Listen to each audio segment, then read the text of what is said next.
अस्सलाम वालेकुम। समा एक्सक्लूसिव में मैं हूं बुशरा खान और मेरे साथ हैं नईम हनीफ और हम आए हैं समा एक्सक्लूसिव का एक्सक्लूसिव प्रोग्राम लेकर। तो चलिए नाजरीन, प्रोग्राम का बाकायदा आगाज़ करें। आपको बताते चलें कि आज का टॉपिक बहुत ही एक्सक्लूसिव है। When we talk about the expat community living in US. लेकिन हमारे साथ कौन कौन सी एक्सक्लूसिव पर्सनैलिटीज़ मौजूद हैं, मैं चाहूँगी नईम साहब आप बताइए।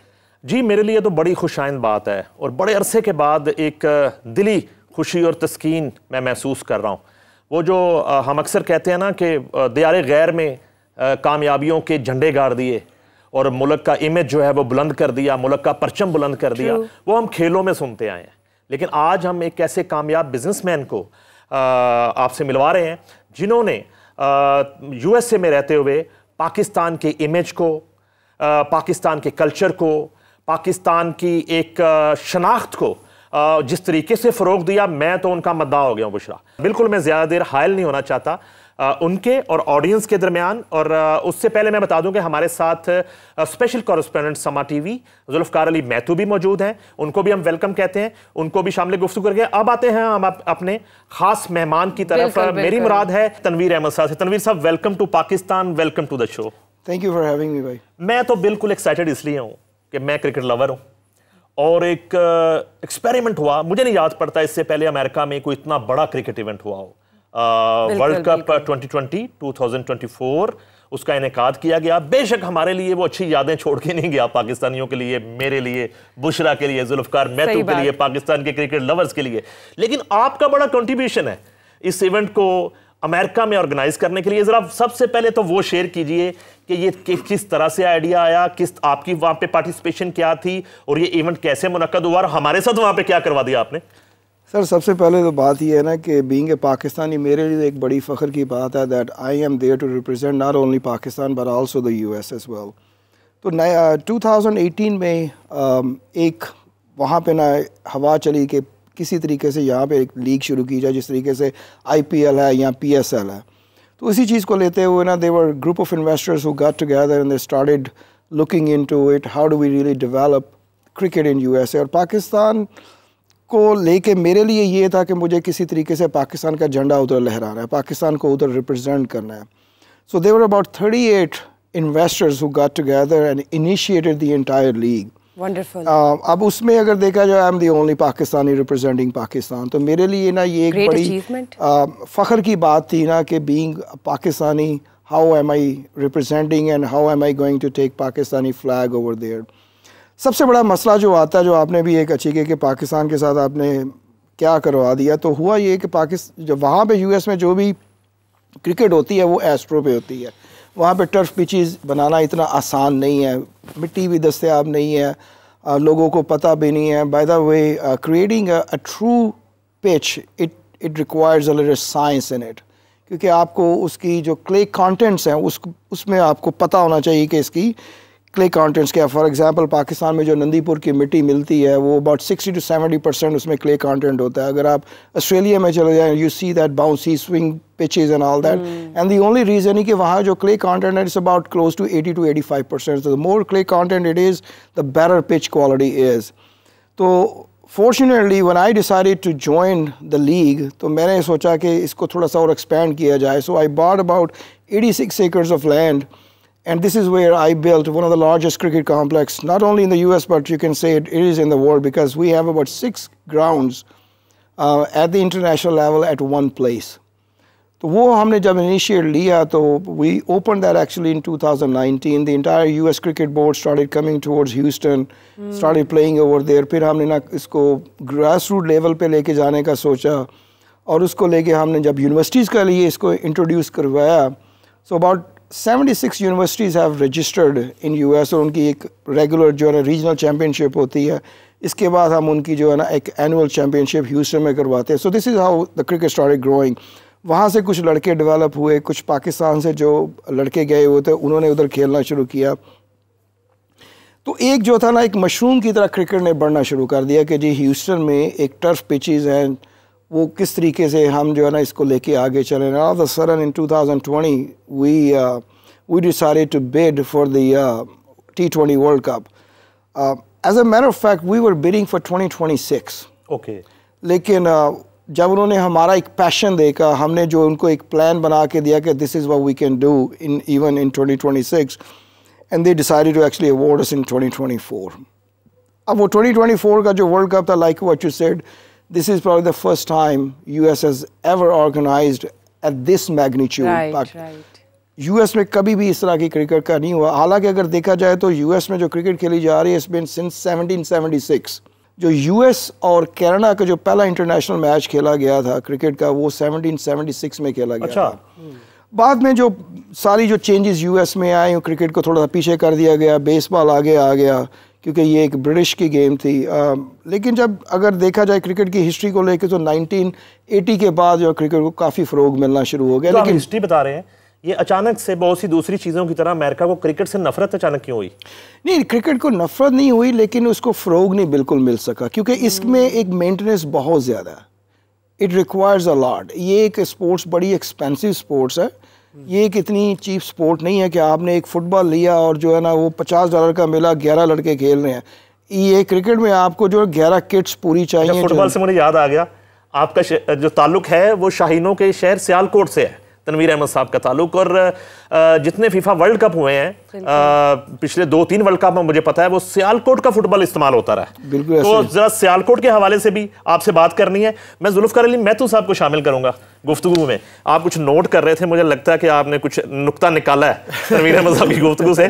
तो जरा मुझे ये फुटबॉल का पहले बताइए कि ये भी बड़ा प्राइड है आपके शहर सियालकोट, जो हमारा सबका शहर है, और वहाँ का फुटबॉल इस्तेमाल होता है. आपने इससे पहले मिट्टी का जिक्र किया पिचेस के लिए, तो जो है इस हवाले से भी आपका कुछ रोल है यहाँ पे, जब आप शुरू में बिजनेस करते थे, और यहाँ पे जो फुटबॉल का पूरी दुनिया में एक पॉपुलर बिजनेस है सियालकोट का? नहीं, मेरा उसमें कोई रोल नहीं है. जो मैं आजकल सबको ये बता रहा हूँ कि जो पाकिस्तान की जो सबसे बड़ी अनफॉर्चुनेटली एक बदकिस्मती रही है, वो यही है कि हम अपने आप को ना एक ब्रांड बना नहीं सके हैं. मैं आपको एक बड़ी अच्छी एग्जांपल क्रिकेट बैट्स को लेकर देता हूँ कि आज से तकरीबन 30-35 साल पहले सियालकोट से ही 2 बैट्स जाते थे. एमबी नहीं, वो एक्चुअली जीएम का होता था और ग्रेनिकलस का होता था. ठीक है.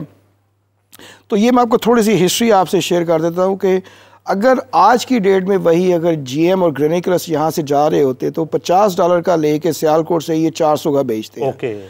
तो सीए सबसे पहले आया, एहसान आया, इसके बाद एमबी आ गया, वो बाबर स्पोर्ट्स आ गया, मलक बैट आ गए हैं. तो देखिए ये 5-6 जो ग्रुप्स आए हैं, तो इसमें पाकिस्तान को सबसे बड़ा फ़ायदा है इन्होंने अपनी एक ब्रांड रिकग्निशन ली है. सो when they decided to have their own brand, now they're selling those bats internationally for $400, which means there's a lot more revenue coming towards the Pakistan instead of just selling at $50. मैं सबको ये एक preach करना चाहता हूँ, सबको बताना चाहता हूँ कि देखिए पाकिस्तान की आप आइडेंटिटी लेके जब चलेंगे तो आपको वो एक ब्रांड बनाना है. जो सर्जिकल इक्विपमेंट्स अभी फॉर एग्जांपल हम सियालकोट से ही भेज रहे हैं, अपने सियालकोट का ताल्लुक सियालकोट का जिक्र किया, तो अगर एक जो सीजर है स्मॉल, अगर हम $1 की जो है ना सियालकोट से एक्सपोर्ट कर रहे हैं, वो जब यूएस में या यूरोप में जाके बिकती है इट्स अबाउट $25 to $30. अगर यही अगर हम ब्रांड करके अपना भी बनाना शुरू करते हैं तो $5-6 की भी अगर बेचते हैं, so there is a lot more revenue coming towards Pakistan. So this is what we need to change our mindset. How do we really represent Pakistan by building our own brand. चावल है यहाँ से जाता है, क्या होता है कि हम जो थोड़े से सस्ते में बेच देते हैं, वहाँ पे जब दुबई में जाके ना उस पर लेबल इंडिया का लग जाता है और पता चलता है कि जी वो इंडियन चावल है. बासमती चावल तो होता ही पाकिस्तान में है.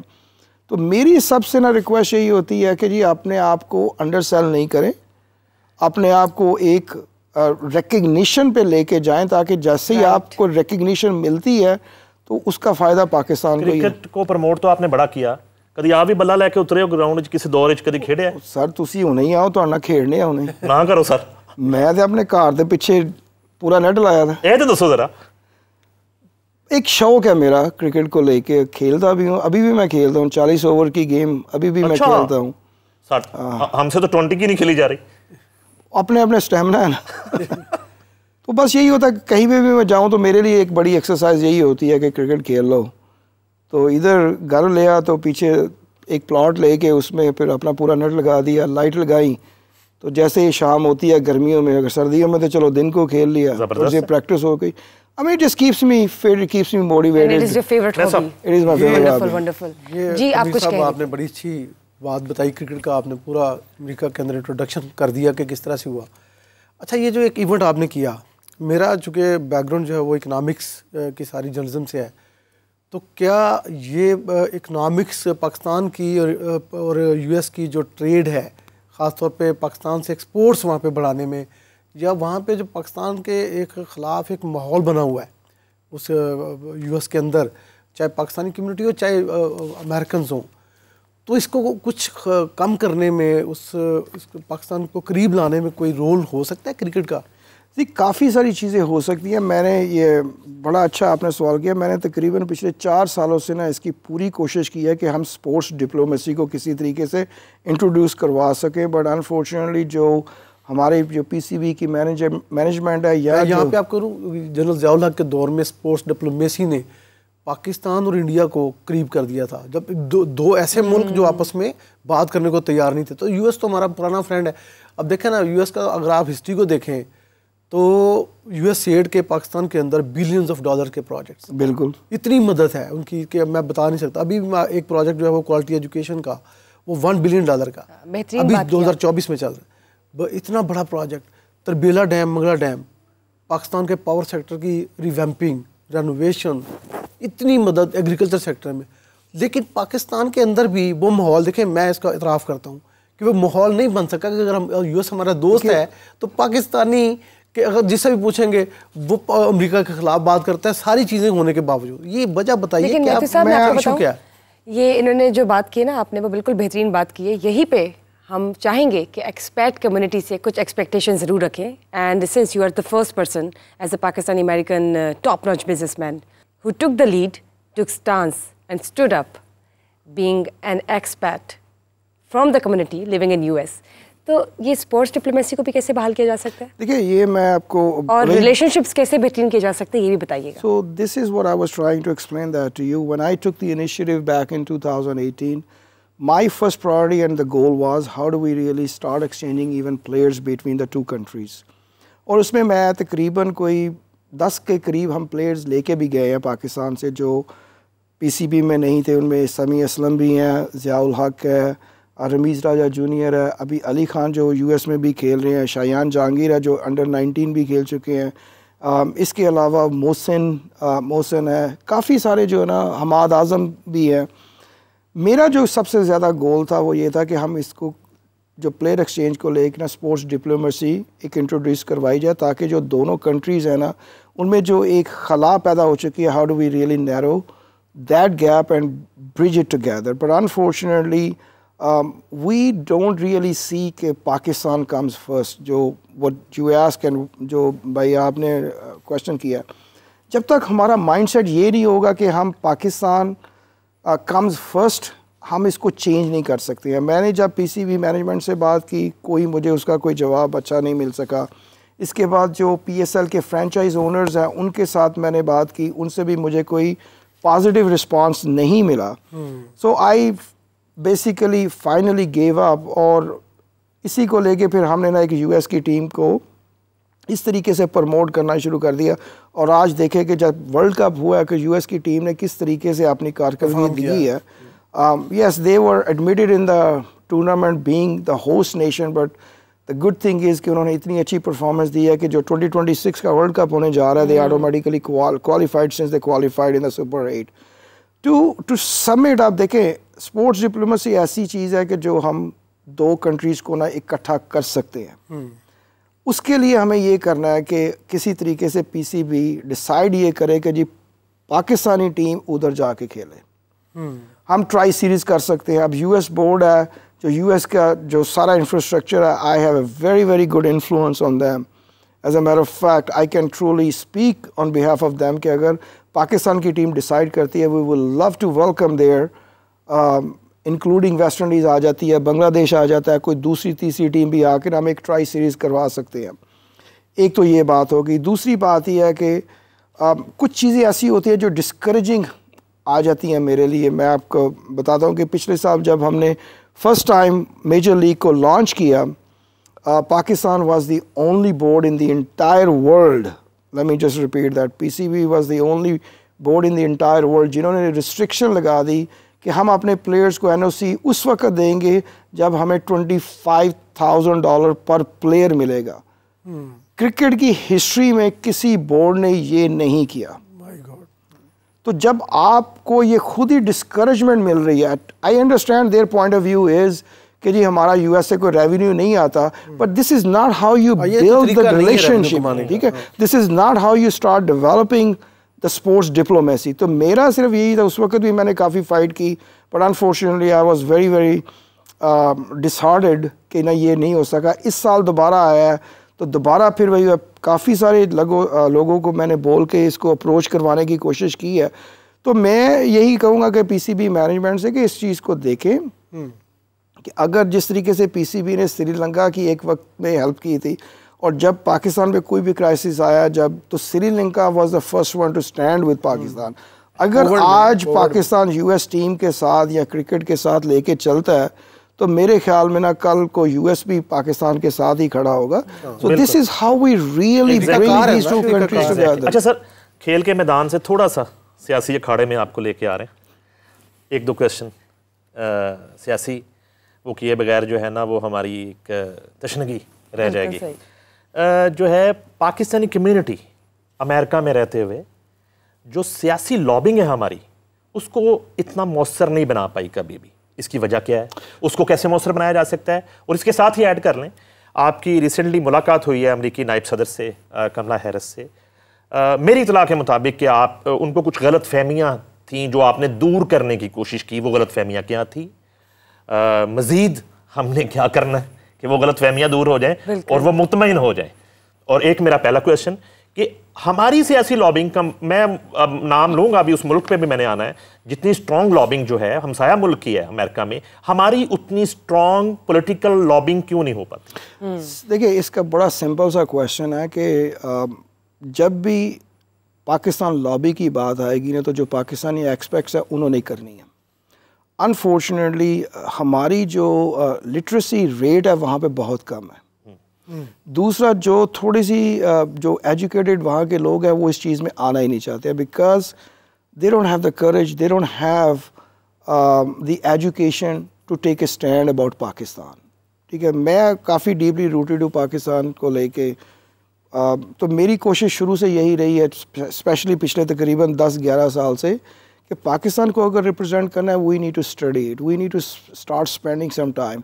हमें ये नहीं करना चाहिए कि जी कांग्रेसमैन के लिए या सेनेटर्स के लिए हम कुछ फंड रेजिंग के इवेंट्स कर रहे हैं, तस्वीरें ली, फेसबुक पे लगा दी और देखना शुरू कर दिया कि कितने लाइक्स आ रहे हैं, which is the case in majority of the cases with Pakistani expats, whether they are in US और इन यूके। अगर इस चीज़ को सही करना है तो हमें एक फर्म स्टैंड लेना है, हमें अब पाकिस्तान की हिस्ट्री को स्टडी करना है, अपना एक माइंड सेट लेके जाना है कि पाकिस्तान को इस वक्त इस दौर में किन मुश्किलात में पड़ा हुआ है, उसको हमने लेके जाना है, रिप्रेजेंट करना है। बट हमें वो करेज नहीं आती है। उसके 2-3 मल्टी जो है ना वो फैक्टर्स जो आ जाते हैं, उसमें ये आ जाता है कि एक तो हमारे पास नॉलेज नहीं होता, दूसरी जो है ना हमें एक बोलने से ना शर्म आती है कि जी हम उनको बोलेंगे वो क्या कहेंगे, तीसरा ये फियर रहता है कि अगर हमने ये कोई बात पाकिस्तान के बारे में की तो ये ना हो कि ये हमारे अगेंस्ट ही हो जाए। मैं उसकी एक छोटी सी एग्जांपल देता हूँ कि back in 2016 when Mr. Obama was a sitting president, I met him and we were about 20 people in the room, and I asked him a very simple question by saying that, you know, for last almost 8 years you have added over 14 million jobs in US, and for any country adding 14 million jobs and reducing by almost 5% of the unemployment rate is a huge, huge number. So help me understand, Mr. President, out of those 14 million jobs, how many were the federal jobs? He didn't answer that. So what he said is, Mr. Ahmed, I'll get back to you. And I know he will never answer me that. But I had the courage to ask him. मुझे उसके कोई consequences कोई भी नहीं हुए। उन्होंने सिर्फ मुझे यही बोला दूसरे दिन कि भाई नेक्स्ट टाइम अगर आपको इस तरह का कोई क्वेश्चन करना होगा ना, we want to filter it, other than that कुछ भी नहीं। The reason he didn't answer me that question because I knew and he knows that कि जो 14 मिलियन जॉब में से over 13 million jobs were federal jobs. So technically अगर देखा जाए तो 1 मिलियन जॉब्स इन्होंने 8 सालों में की थी, but the numbers were basically very high. तो कहने का मकसद ये है कि हमें हिम्मत करनी चाहिए, हमें डरना नहीं चाहिए। America is a very very mature democratic country. उसमें हमें ये नहीं सोचना चाहिए कि हमें जो है ना ये डर लगेगा, हम ये क्वेश्चन क्यों करते हैं। अब जब मैंने ये कमाला हैरिस से पाकिस्तान का एक जो है ना रखा कि जी पाकिस्तान का एक परसेप्शन क्यों है, हालांकि यूएस इस चीज़ को बड़े अच्छी निगाह से देखता है पाकिस्तान को, कि Pakistan has been an ally of United States for so many years. अभी रिसेंटली जो मैंने कमाला हैरिस से जो बात भी की, उसमें जो एक सीनियर स्टडी ग्रुप है USIP, उन्होंने यही उसमें लिखा कि जी कि Pakistan has been an ally, Pakistan ने काफ़ी जो है ना जो US की हेल्प की है। लेकिन on the other hand it was very discouraging in my opinion के साथ में वो पाकिस्तान को कह रहे हैं कि Pakistan should prevent the terrorism in India. तो ये एक कॉन्फ्लिक्टिंग सी चीज़ है जिसको हमें उजागर करना है, but no one was there to point that out. तो मैंने जाके जब उनसे बात हुई तो मैंने कहा देखें ये चीज़ हो रही है, इसको आप थोड़ा सा इस पर देखें कि पाकिस्तान में डेली जो खून बह रहा है, क्या आप उसको किस नज़र से देखते हैं। तो इस तरह की जो छोटी छोटी चीज़ें अगर हम उनके सामने रखेंगे तो फिर ही उनको पता चलेगा। लेकिन मेरे नज़रिए के मुताबिक जो US की जो स्टेट पॉलिसी है ना, वो पाकिस्तान के अगेंस्ट नहीं है। एक मिसपरसेप्शन है, एक मिसट्रस्ट है। तो वो जो पाकिस्तानी एक्सपेक्ट्स हैं, मेरे ख्याल में ये उनकी एक ड्यूटी है, एक मॉरल ड्यूटी है कि वो पाकिस्तान को लेके रिप्रेजेंट करें, उनसे बात करें। इसी चीज़ों से हम आगे बढ़ सकते हैं। मेरा क्वेश्चन यही था कि हम लैग कर रहे हैं। मैं ये पूछना चाह रहा था कि अगर US स्टेट पॉलिसी अगर पाकिस्तान के अगेंस्ट नहीं है, तो फिर ये कांग्रेस में जो अभी हालिया करारदाद आ गई, ये इसके पीछे मुहरकात क्या हैं? यानी ये इंडियन लॉबी की इतना स्ट्रांग होना है या हमारी कमज़ोरी है कि हम उसको काउंटर नहीं कर सके? देखिए ये एक अभी अगर आप देखें तो मैंने जब कमाला हैरिस से ना ये रिप्रेजेंटेशन मेरी जो हुई थी, उसमें ना ये भी चीज़ एक आई थी।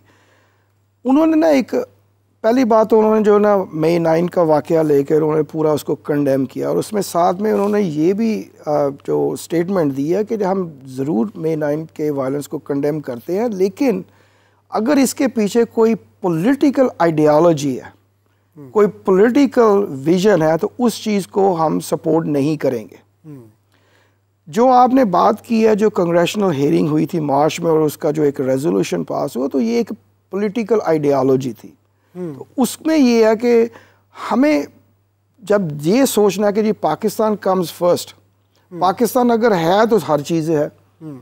हम ये बोल रहे हैं उधर कि जी पाकिस्तान जो है ना वो पीछे रख दिया, अपने जो इंडिविजुअल इंटरेस्ट है उनको लेके आ गए, जो पॉलिटिकल इंटरेस्ट है वो लेके आ गए हैं। देखिए पॉलिटिकल, मैं इसके खिलाफ नहीं हूँ कि पॉलिटिकल इंटरेस्ट ना हो, वो ज़रूर लेके आए, लेकिन पहले ये सोचे कि अगर पाकिस्तान है तो सब कुछ है, सियासत भी है, तो सियासत भी है। Right. तो ये जब तक हमारा माइंडसेट चेंज नहीं होगा, हम इस चीज़ को रिवाइव नहीं कर सकते हैं। अच्छा, ये एक सवाल मैंने जी प्लीज। अब ये देखें ना, मसलन के पाकिस्तान के उधर 1.5 मिलियन के करीब पाकिस्तानी रहते हैं। उन्होंने जो लेटेस्ट फिगर मैं आपको दे रहा हूँ, जुलाई मई का जो रिमिटेंसेस का है, जो पाकिस्तान के बैरून मुल्क मुकीम पाकिस्तानी है जो भेजती हैं, US का फिगर है सिर्फ $191 मिलियन जुलाई में 11 महीने। Saudi Arabia $7.4 billion, UK $4.5 billion, UAE $5.5 billion. तो इतने वो $5.5 अरब डॉलर, और ये सारे 19-20 करोड़ डॉलर ये पाकिस्तानियों के यहाँ रिश्तेदार नहीं हैं, अमेरिका में रहने वालों के, या वो यहाँ पैसे भेजना नहीं चाहते, उनको क्या, यानी ये क्या एक सोच है वहाँ पे?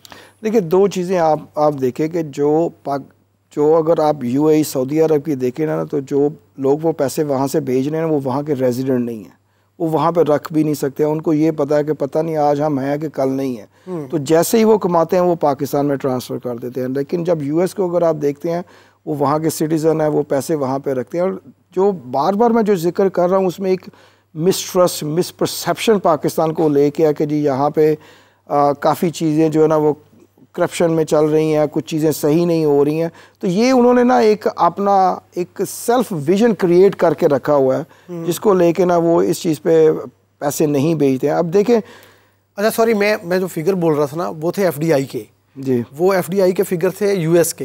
अब यूएस से जो रेमिटेंसेज हैं वो तो बहुत कम है, $3.53 मिलियन, $35 लाख आए हैं पूरे 11 महीने में। तो ये तो बहुत कम हो गया। ये वो मैं जो पहले बोल रहा था वो उसकी एफडीआई है, वो $191 मिलियन की फॉरेन डायरेक्ट इन्वेस्टमेंट यूएस से हुई है। तो पाकिस्तान के अंदर तो देखें $1.5-2 बिलियन में ये तो $191 मिलियन तो यूएस से कुछ नहीं। अगर पाकिस्तानी ही वहाँ के पाकिस्तान के अंदर आके पैसे नहीं लगाएंगे तो हम बाहर की कंपनी को क्या कैसे कहें? देखिए ये जो क्वेश्चन है ना आपका, थोड़ा सा इसको हम दो तरीक़ों से देखते हैं। अगर हमने पाकिस्तान में इन्वेस्टमेंट करनी है तो US I think can play a very very major and very pivotal role. Okay, ठीक है।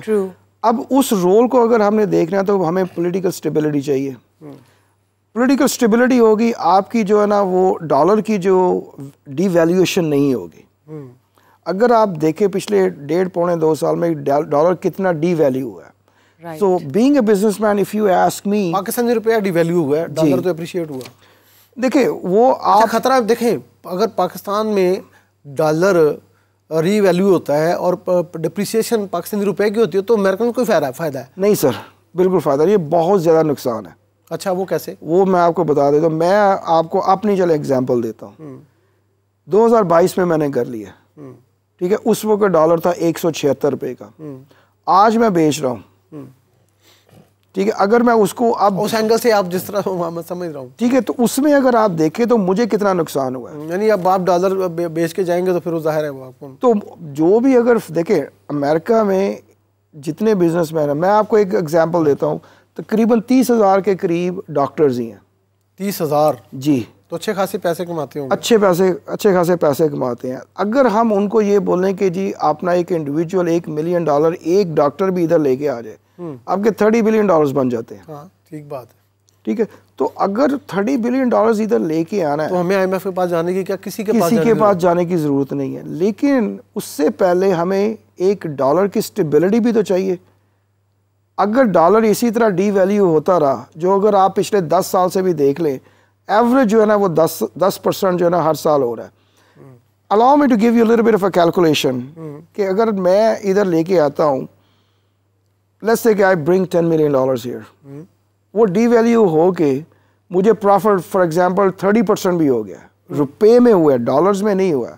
Now I am ready to go back, तो मेरे लिए 2 हर्डल्स आएंगी। एक तो वो डीवैल्यू इतना हो चुका है कि द चांसेस आर कि जो मेरी ओरिजिनल मनी भी आई है ना वो भी नहीं रिकवर होगी। Forget about the profit and all that stuff. तो अगर मैंने 5 साल इधर पाकिस्तान में इन्वेस्टमेंट कर दी है, I don't get any benefit because the dollar has been devalued. तो पाकिस्तान को अगर ऊपर लेके आना है तो हमें डॉलर की स्टेबिलिटी चाहिए। And I can assure you and I can guarantee you the day we have a stability in dollar की Pakistan, स्टेबिलिटी और पाक रुपए की स्टेबिलिटी यानी same thing है, same thing है, whether you look at rupee whether you look at the dollar। तो अगर आपको पाकिस्तान में इन्वेस्टमेंट लेके आनी है, पाकिस्तान में हमें पहली सबसे ज़्यादा पॉलिटिकल स्टेबिलिटी चाहिए। इसके बाद हमें जो करेंसी की स्टेबिलिटी चाहिए, करेंसी की स्टेबिलिटी हो जाएगी, आई कैन अश्योर यू।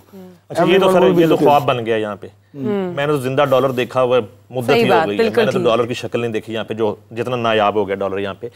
अर्ज ये है कि अभी बड़ी इंपॉर्टेंट मुलाकात आपकी हुई वाइस प्रेसिडेंट यूएस से। जब से मैंने होश संभाला है, एक ही ताज़ा हवा उधर से आई नहीं आई, एक आवाज़ ज़रूर आई कि डू मोर। इस हवाले से हमें बताइए। और दूसरा, भारतीय लॉबी जो है अमेरिका की पाकिस्तान के हवाले से खारजा पॉलिसी पर किस हद तक असरअंदाज होती है और कैसे होती है? सर देखिए, जब बात आती है डू मोर की, तो हमें इतनी करेज ही नहीं है कि हम उनको फेस कर सकें। इंडिया क्या करता है? इंडिया एक स्टैंड ले लेता है, पाकिस्तान अनफॉर्चुनेटली वो स्टैंड नहीं ले पाता। और उसकी सबसे बड़ी वजह जो है कि पाकिस्तानी एक्सपर्ट जो है वो पाकिस्तान को अच्छे तरीके से रिप्रेजेंट ही नहीं कर पाते हैं। मैं सॉरी जरा खुल के आज बात करें, मुझे बड़ा अच्छा लग रहा है कि आप बड़ा ना खुल के बात कर रहे हैं। मुझे सिर्फ ये बताएं कि अगर मेरी कोई वीकनेस है, मेरा गोडा नहीं काम कर रहा, तो मेरा कोई इलाज होएगा, आर्थोपेडिक को जावांगा, मैंने को ड्रिप लगेगी, ਉਹ ਦੱਸੋ ਡ੍ਰਿਪਾਂ ਕਿਸ ਤਰ੍ਹਾਂ ਲੱਗਣਗੀਆਂ, ਕਿਸ ਤਰ੍ਹਾਂ ਅਸੀਂ ਬਲੈਕਮੇਲਿੰਗ ਤੋਂ ਨਿਕਲਾਂਗੇ, ਕਿਸ ਤਰ੍ਹਾਂ ਅਸੀਂ ਮੁਲਕ ਦੀ ਜਿਹੜੀ ਹੈ ਇੱਜ਼ਤ ਔਰ ਜਿਹੜਾ ਸਾਲਮੀਅਤ ਹੈ ਉਹਨੂੰ ਜਿਹੜਾ ਨਾ ਉਹਦੀ ਹਿਫਾਜ਼ਤ ਕਰ ਸਕਾਂ। सर सब तो पहला you have to have a passion। आपको अगर इस पैशन को लेके जी मुझे पाकिस्तान के लिए कुछ करना है तो फिर आगे बढ़। मैं आपको एक 2022 की छोटी सी एग्जांपल देता हूँ। I am sure you guys are all aware of it कि उस वक्त president Biden has issued a little negative statement about Pakistan. Very second day I happened to be in Washington DC and then I ended up meeting one of the powerful senator। मैंने उसके सामने ना, and as a matter of fact he was born in Karachi, तो मैंने उसके साथ जब बात की and I represented myself again that I was born in Pakistan, US में मुझे success मिली है, तो मुझे आपसे ये बात करनी है कि how do we really change the perception of US about Pakistan। But before I said that, I brought up two issues to him and I said, I want to bring something about India to your attention। That since 1994, over 200 kilograms of uranium has been captured on the streets of India, floating around। Yes। However, US sees Pakistan as the most dangerous country in the world। India is genociding Muslims in India, but Pakistan is the most dangerous country in the world। So help me understand, Mr. Senator, how do we change the perception of US about Pakistan? अब मज़े की बात है, उन्होंने वो उसका कोई जवाब नहीं दिया। ये रील पाकिस्तान में चली, वो इतना वो वायरल हुआ उस चीज़ को लेके, and then I think within 2 days वो प्रेसिडेंट बाइडेन को ना वो स्टेटमेंट वापस लेनी पड़ी। To answer your question and to narrate with this story is, I had the courage, I had the knowledge। देखिए आप, like I said earlier, US is a very democratic country। You have a freedom of speech over there। आपको वो सुनते हैं। मैंने एक छोटी सी बात की, but if you really concentrate on my words, ये नहीं कह सकता जाके भाई वो वहाँ पे तो इतनी किलिंग हो रही है और आप लोग क्या कर रहे हो, पाकिस्तान को ब्लेम कर रहे हैं ना। You have to really build a story, you have to be very very diplomatic, change the perception about it ना। सारी एक्सपेट कम्युनिटी आप तो उसको लीड करें ना, चले ठीक है, द फर्स्ट वन। अब मैं उस पे आपको किस आता तरह हूं। से? देखिए, एक आदमी एक होता है, मैं अकेला हूं। yes। अगर पिछले 2-3 सालों में जितने भी कोई बड़े इंसिडेंट्स हुए हैं उसमें अकेले मैंने एक लीड लेके ना रिप्रेजेंट किया पाकिस्तान को। आगे दूसरों को भी बढ़ना चाहिए, मैं अकेला ही हूँ। अगर ऑर्गेनाइज कैसे करना है फिर? ठीक है, उसको यही है कि देखे सबका ही सवाल ये है, हमें साहब का भी, नईम साहब का भी, हमें सबसे ज़्यादा जिस चीज़ की ज़रूरत है ना वो एजुकेशन की है कि हम पाकिस्तान को रिप्रेजेंट कैसे करें। और हमारे में जो ना एक फियर है कि अगर हमने पाकिस्तान की अमेरिका में उनके सामने खड़े होकर बात की तो ये ना हो कि इसका कोई नेगेटिव इम्पैक्ट हमारे, ये जब तक डर इनके हमारे एक्सपर्ट्स के ज़हनों से नहीं निकलेगा हम आगे नहीं बढ़ सकते। अब मैं आता हूँ आपके दूसरे क्वेश्चन पे। देखिए, पिछले तकरीबन 4 साल से मैं काफ़ी सारे लोगों से ये बात कर चुका हूँ कि पाकिस्तान को कोई भी लॉबी वाशिंगटन में रिप्रेजेंट नहीं कर रही है, whereas India has been represented by 7 or more lobby firms। So देखें, अब ये पाकिस्तान गवर्नमेंट को भी चाहिए कि हमारी उधर रिप्रेजेंटेशन नहीं है, मैं अकेला कितना भी करूँगा। राइट, ठीक है, मैं कोई लीगल नहीं हूँ, I am not an attorney, I am just a businessman who has a passion, who has a love for Pakistan, who is taking his time, effort and spending money to represent Pakistan। लेकिन उसके साथ साथ हमें एक lobby firm भी higher करनी चाहिए। Government को क्या अपील करेंगे? मेरी जो गवर्नमेंट से अपील यही होगी कि ना कि हमें पाकिस्तान को रिप्रेजेंट करने के लिए ना मल्टीपल चैनल से जाना पड़ेगा, एक्सप्रेस से जाना पड़ेगा, लॉबी फर्म्स हायर करनी पड़ेगी, then we can truly represent Pakistan.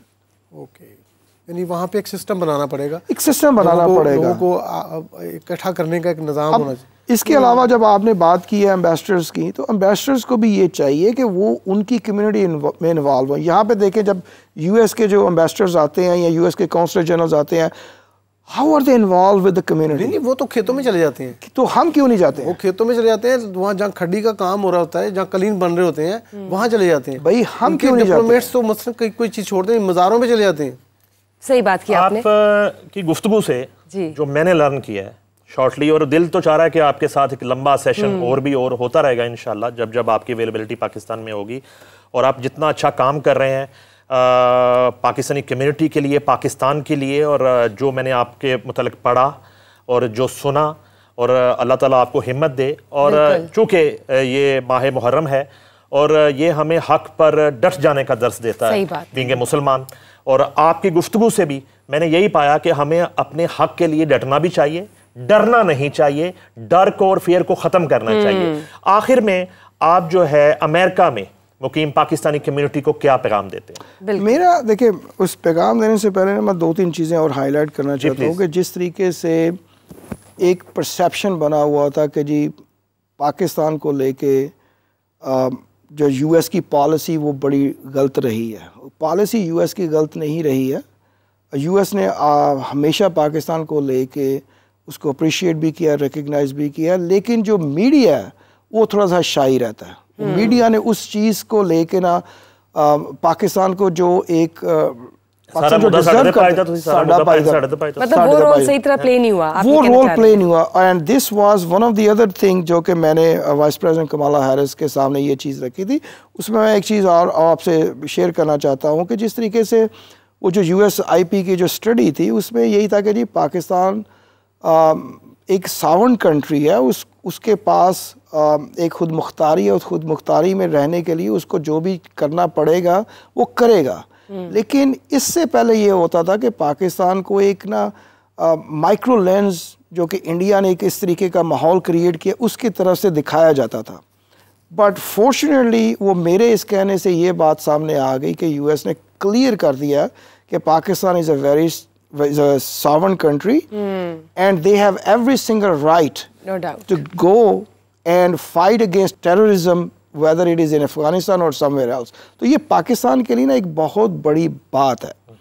मेरा जो एक्सपर्ट से मशवरा ये देखे, एक मैंने आज इनिशिएटिव लिया, इसमें रिजल्ट्स आपके सामने हैं। मैंने उनके सामने 3-4 पॉइंट्स रखे, दे वेलकम द आइडियाज़, और उन्होंने उसके बारे में स्टेटमेंट्स भी इशू करनी शुरू कर दी है। So this is the beginning of a new era. I took the initiative, if I can do it you can do it. Let's join our hands together to represent Pakistan, to bring the prosperity to Pakistan. नाजरीन, आपने सुना, हमारे साथ इकबाल के शाहीन, तनवीर अहमद, पाकिस्तानी नयाद अमरीकी businessman मौजूद थे। बड़ी ज़बरदस्त मालूमात उन्होंने हमारे साथ शेयर की। प्रोग्राम का सिलसिला जारी रहेगा। मेरी साथी होस्ट बुशरा खान और जुल्फ़कार अली मैतू को इजाज़त दीजिए। खुदा हाफिज़।